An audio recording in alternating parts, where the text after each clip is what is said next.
Hello everyone, welcome to Acrylic Pouring with Myrian.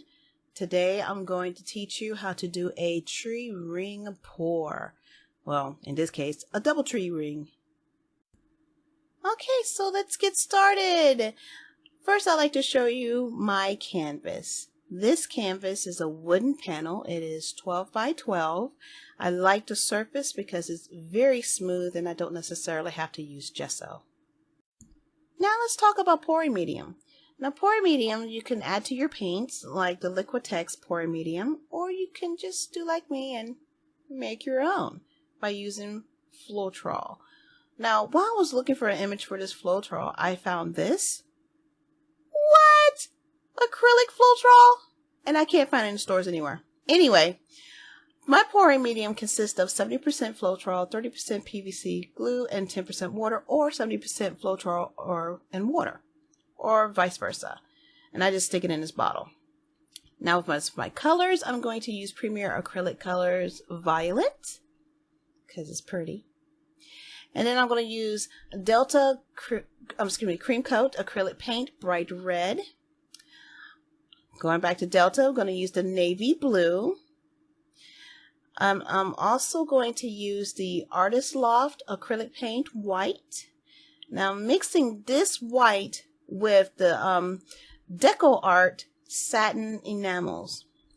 Now there's a reason why I'm going to do that, but I'll explain that later. But first, don't forget these gloves. If you don't like messes, don't forget your gloves. That's the most important thing. So those are the materials I will be using, but let's talk about the white, shall we? With the white, you want to make sure you have half and half, so you want to have half of the white and half of the enamel. For example, like 5 ounces of white and 5 ounces of the enamel. The reason why I'm stressing this is because the enamel actually stretches out the white, and the white will not get lost in your picture. Like the white got lost here, and here, and here, and here, and here.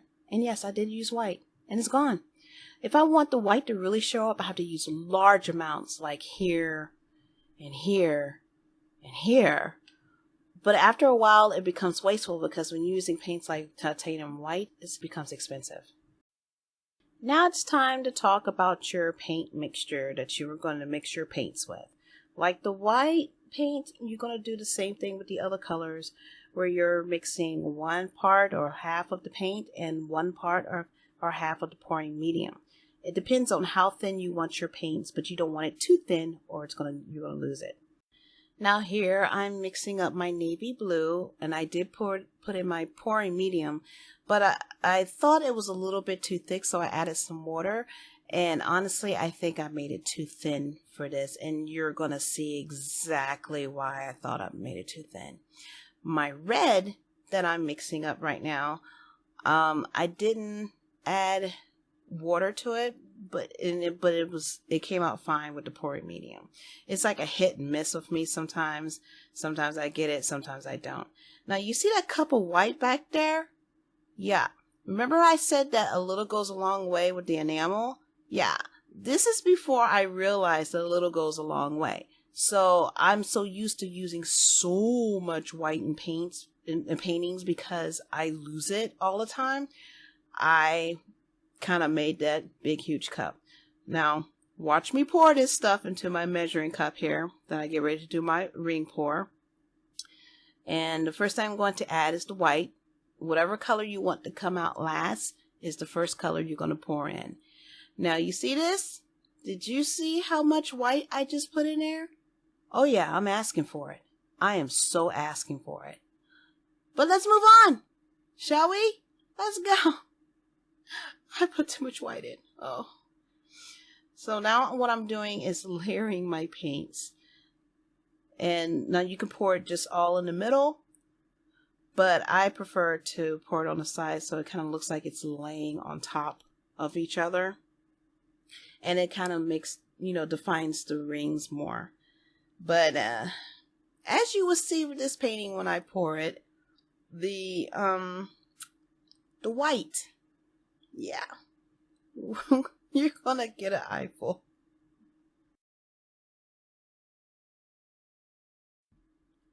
And here I go again with that white. Oh, I am just pouring so much white in there. I will learn my lesson. I promise you. Now I know what you're saying. Wow, Myrian, that's a lot of paint. Yeah, it is. It's a lot of paint. When I said I learned my lesson after doing this painting, I really learned my lesson. 1, don't make your paint so thin. 2, make sure that your canvas is leveled. 3, use gesso, so that way you won't have to use so much paint. And gesso, for those who don't know, that's like a primer for your canvas to make sure that your paints flow smoothly across it. And if I would have used it here, everything would have been fine, but because I was being all smart, and oh, there goes the white again. Being a smarty pants, I don't need it, it's smooth. Yeah, watch what happens, folks. And again, I stress to you and everyone, please make sure that your canvas is leveled. Please, don't do a Myrian. You're going to see my mistake right now.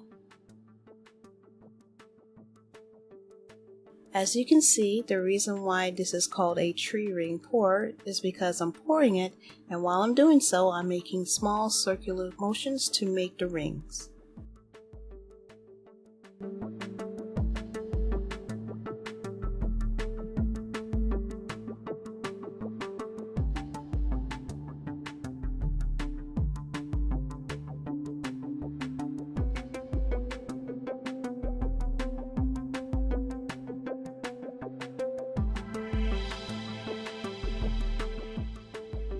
After panicking because the paint was coming off the canvas, I started tilting everything to spread it across, to stretch out the rings, as you will, so a design could be made. And I'm just going to stop talking from here because I'm going to do this is a double tree ring pour, so you'll see what's going to happen next after this, because I'm not going to be happy with all that white. And you're also going to see how I did not learn my lesson about the white. Enjoy!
Now I want to point this out, when you do decide to do a pour, you may see some little circles that pop up. That's just what they call cells.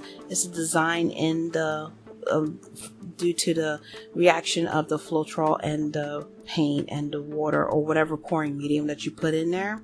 Now with this pouring medium, my homemade pouring medium and the enamel, it kind of reacts differently. If you can see how the rings are, normally the rings aren't so defined like that, but and this turned out really well. Also, the gradient of the colors was awesome with this, so I'm going to have to break down and get the Liquitex pouring medium and try it with the enamel to see what happens. But for now, it looks great. So, and when you also get cells or little bubbles in your paint, just use a butane torch, or like I have a dual heat gun that'll help pop those bubbles and get them out the way.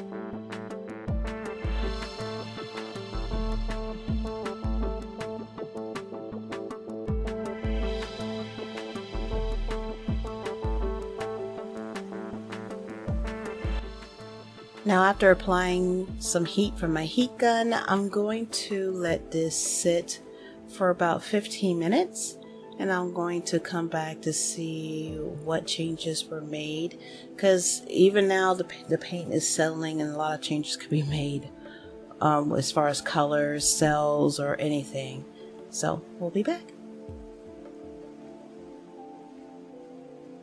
So 15 minutes have passed, and look at these little cells that popped up. Those are really pretty, and look at that color gradient. That is so nice. It's actually nicer than all the other paintings I've done before as far as the color gradients and designs. I mean, look at this. They're so subtle, and when I look at it, I can oh, that bubble right there, you see it? Yeah, that didn't pop. But you see how it looks like there's like a peach color going on, almost like a shell color, and then you have these little fine lines. They're so pretty.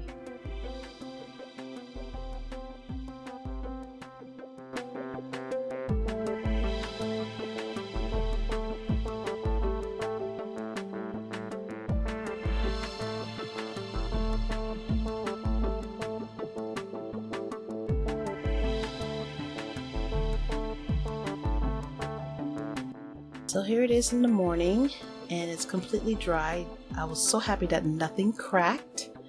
Some of the little bubbles just stayed like it was, but that's fine. It's character. And I was looking, I'm like, my goodness, there's a little bit of faint orange color to it. And I know those type of colors, when they're faint like that, when I add the varnish to it, it really pops. But just look at these designs. This is so pretty.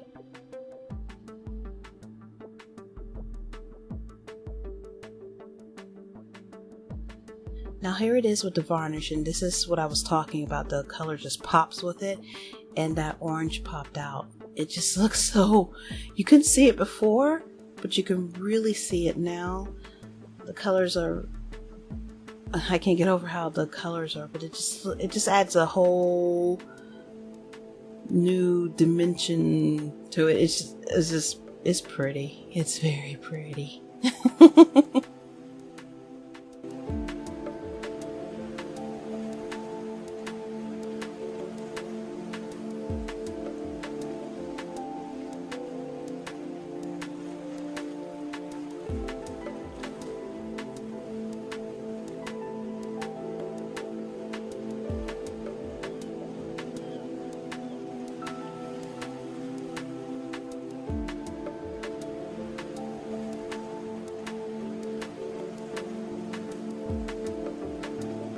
that's how you do a ring pour. This is it on the wall. It looks great.